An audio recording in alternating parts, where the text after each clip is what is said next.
السلام علیکم ناظرین۔ اس کی آنکھ جب دوبارہ کھلی تو وہ اپنے بستر میں تھا اور اس کا بازو ایک پلاسٹر میں لپٹا ہوا تھا۔ ڈر کی ایک لہر اس کے بازو میں اٹھی تھی، مگر اس سے زیادہ گہری وہ شرمندگی تھی جو اسے حسن جہاں کو اپنے اسٹڈی ٹیبل پر بیٹھے ان خطوں کو پڑھتے دیکھ کر ہوئی تھی۔ آپ نے میرے لیٹرز کیوں پڑھے؟ یہ آپ کے لیے نہیں تھے۔ وہ بے اختیار ماں پر خفا ہوا تھا اور اس کی آواز پر کرسی پر بیٹھی حسن جہاں نے پلٹ کر اسے دیکھا تھا۔ اس کی آنکھوں میں کوئی ایسا تاثر تھا جس نے قلب مومن کے غصے اور خفگی کو پل بھر میں غائب کیا تھا۔ تم دادا کے پاس جانا چاہتے ہو؟ وہ کرسی سے اٹھ کر اس کے پاس آ کر بیٹھ گئی تھی۔ نہیں، میں بابا کے پاس جانا چاہتا ہوں، اس نے لیٹے لیٹے ماں کی آنکھوں میں آنکھیں ڈالتے ہوئے کہا۔ وہ اسے دیکھتی رہی، پھر اس نے نظریں چراتے ہوئے کہا، تم ان کے پاس نہیں جا سکتے۔ وہ تو آ سکتے ہیں، قلب مومن نے بے ساختہ کہا تھا۔ وہ بھی نہیں آ سکتے۔ اسے گمان ہوا اس نے حسن جہاں کی آنکھوں میں پانی دیکھا تھا۔ پانی ہی ہو سکتا تھا، آنسو تو نہیں ہو سکتے تھے۔ کیوں نہیں آ سکتے؟ وہ بے چین ہوا۔ اس لیے نہیں آ سکتے کیونکہ آپ سے ایک غلطی ہوئی ہے اور وہ آپ کو معاف نہیں کر سکتے۔ مومن کو جیسے کئی بار دہرائی بات یاد آئی۔ حسن جہاں نے اس کی بات کاٹ دی۔ تمہارے بابا اللہ کے پاس چلے گئے ہیں، مجھے پتا ہے، اس لیے میں نے اللہ کو لیٹرز لکھے ہیں۔ قلب مومن نے بھی اسی اطمینان سے کہا تھا۔ وہ اس کا چہرہ دیکھتی رہی، پھر اس نے مومن کا وہ ہاتھ اپنے ہاتھوں میں لیا تھا جو پلاسٹر میں جکڑا ہوا نہیں تھا۔ تم بابا کو ستارہ بنتے دیکھتے تھے نا؟ تمہارے بابا واقعی ستارہ بن گئے ہیں، آنے سکتے وہ اب ہمارے پاس؟ قلب مومن نے اس کی آواز بڑی دفعت سے سنی تھی۔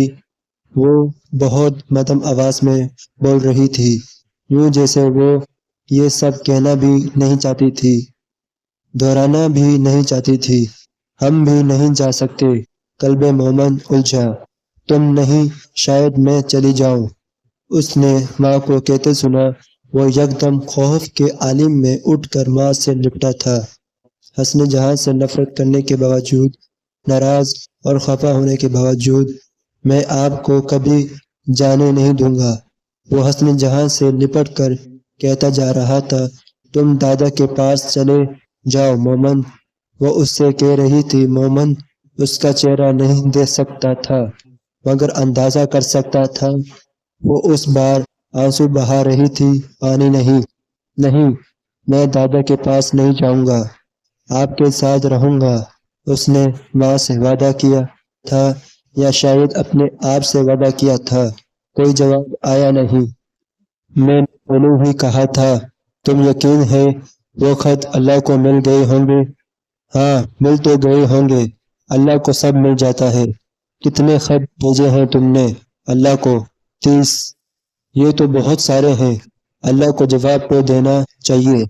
ہاں، ٹیچر کہتے ہیں اللہ سب کو سنتا ہے اور سب کو جواب بھی دیتا ہے، مومن نے اس بار بے حد یقین سے کہا تھا۔ وہ اس دن اسکول کے گراؤنڈ میں اپنے 2 قریبی دوستوں کے ساتھ بیٹھا اپنا یہ راز شیئر کر رہا تھا جو وہ عام طور پر نہیں کرتا تھا، اور وہ دونوں بچے بے حد پرجوش اور متاثر ہوئے تھے۔ ان کے خطروں کے بارے میں بات کر رہے تھے جو مومن نے اللہ کو بھیجے تھے۔ تم لوگ کسی کو بتانا مت۔ ان سے بات کرتے کرتے مومن کو ہر بار کی طرح انہیں خبردار کرنا یاد تھا۔ دونوں نے بیک وقت نفی میں سر ہلا کر اس سے روز نہ کھولنے کا وعدہ کیا تھا۔ مومن، اگر اللہ نے کبھی بھی جواب نہ دیا تو ان دونوں بچوں میں سے ایک بچی ردا نے اس سے پوچھا تھا، وہ ضرور دیں گے۔ مومن نے بے حد یقین اور اعتماد سے کہا تھا، ہاں مومن، لیکن اگر جواب نہ آیا تو؟ اس بار دوسرے بچے بلال نے بھی جیسے اس بچی کی ہاں میں ہاں ملائی تھی، پھر میں اللہ سے خفا ہو جاؤں گا۔ مومن نے یکدم اپنا پلاسٹر میں لپٹا بازو گود میں رکھتے ہی کہا، اور خفا ہو کر پھر تم کیا کرو گے؟ ردا کو پھر تجسس ہوا، قلب مومن ان کے لیے پر اسرار چیز تھا۔ میں دوبارہ اللہ کو کبھی خط نہیں لکھوں گا، اس نے بے حد سنجیدگی سے کہا۔ دونوں بچوں کو جیسے تسلی نہیں ہوئی۔ بس ردا نے دوبارہ پوچھا، ہاں، اور میں نماز بھی نہیں پڑھوں گا، دعا بھی نہیں کروں گا۔ مومن نے جیسے مزید بتایا، بس ان بچوں کی جیسے ابھی بھی تسلی نہیں ہو پا رہی تھی۔ اور ہمیشہ جھوٹ بولوں گا اور برے کام کروں گا، مومن نے اس بار پہلے سے بھی زیادہ سنجیدگی سے کہا۔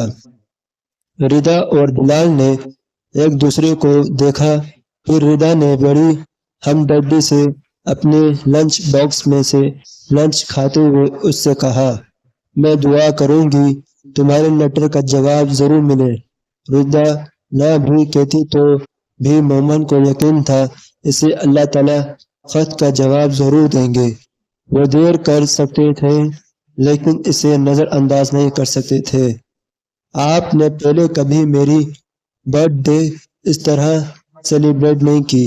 غبارے پکڑے مومن ہنستا کھلکھلاتا حسن جہاں کے پاس آیا تھا، جو پول سائٹ پر ہونے والی مومن کی اس برتھ ڈے پارٹی کے سارے انتظامات کو خود دیکھ رہی تھی، اور مومن حیران تھا لیکن حیران سے زیادہ خوش تھا۔ درخت سے گرنے والے حادثے کے بعد اچانک ہی حسن جہاں اسے زیادہ توجہ دینے لگی تھی، اور مومن کو لگتا تھا جیسے اس کی ممی واپس مل گئی ہے، وہی والی ممی جو ترکی میں تھی۔ ہاں، بس اس بار دل چاہا تمہاری برتھ ڈے بڑی دھوم دھام سے مناؤں تاکہ تمہاری مجھ سے ناراضی ختم ہو جائے۔ حسن جہاں نے اسے اپنے ساتھ لپٹاتے ہوئے کہا تھا۔ مومن نے پرفیوم کی تیز خوشبو محسوس کی، اس کا دل چاہا وہ حسن جہاں سے کہے اسے اپنی ماں کو خوشبو چاہیے۔ جب وہ ترکی میں پرفیوم نہیں لگاتی تھی اور وہ اس کو اپنے ساتھ لپٹاتی تھی تو مومن کو حسن جہاں کے باوجود سے اس اٹھنے والی خوشبو عجیب انداز میں محسوس ہوتی تھی۔ اس کے نرم گرم وجود سے اٹھتی ہوئی حسن جہاں کی اپنی خوشبو جیسے مومن لاکھوں خوشبوؤں میں بھی پہچان سکتا تھا۔ تمہارے دوست کب آ رہے ہیں؟ حسن جہاں نے اسے ساتھ لپٹاتے ہوئے پوچھا۔ پتہ نہیں، میں ویٹ کر رہا ہوں، مومن نے اسی طرح اس سے لپٹتے لپٹتے کہا۔ بڑے عرصے کے بعد وہ اس طرح اس کے ساتھ تھی اور کوئی نہیں تھا، سلطان بھی نہیں جو ہر وقت حسن جہاں کا سایہ بنا رہتا تھا۔ سنو مومن، وہ اس کے بالوں میں انگلیاں پھیرتے ہوئے بولی۔ اپنے دوستوں کے سامنے میرا نام مومن نے روانی میں اس کی بات کاٹی۔ جی، نام لوں گا، آپ کو حسن جہاں کہوں گا، ممی نہیں کہوں گا۔ مجھے یاد ہے نانی نے جو بھی کہا تھا اس نے ممتاز کا پڑھایا ہوا سبق دہرایا تھا۔ نہیں مومن، میرا نام مت لینا، مجھے ممی کہنا۔ مومن نے یکدم حیران ہو کر اس سے لپٹتے لپٹے سر اٹھا کر حسن جہاں کو دیکھا تھا۔ وہ مسکرا رہی تھی۔ پہلی بار مومن کو اس کا میک اپ بھی اچھا لگا تھا۔ وہ اس میک اپ زدہ چہرے میں بھی اپنی ماں کو پہچان رہا تھا۔ مومن، وہ ردا کی آواز پر یکدم بیٹھا تھا۔ وہ اپنے پیرنٹس کے ساتھ پول کی دوسری سائڈ پر کھڑی ہاتھ ہلا رہی تھی۔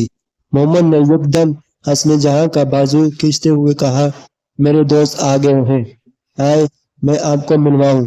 وہ حسن جہاں کو جیسے بے حد خوشی اور جوش کے عالم میں کھینچتے ہوئے پول کی دوسری سائڈ پر لے گیا تھا، جہاں ردا اپنے ماں باپ کے ساتھ کھڑی تھی، اور اس کے ماں باپ کے چہرے پر پہلی مسکراہٹ حسن جہاں کو دیکھتے ہی غائب ہوئی تھی۔ ہمیں پتہ ہی نہیں تھا کہ قلب مومن آپ کا بیٹا ہے، انہوں نے ابتدائی علیق سلیق کے بعد کھڑے کھڑے حسن جہاں سے کہا۔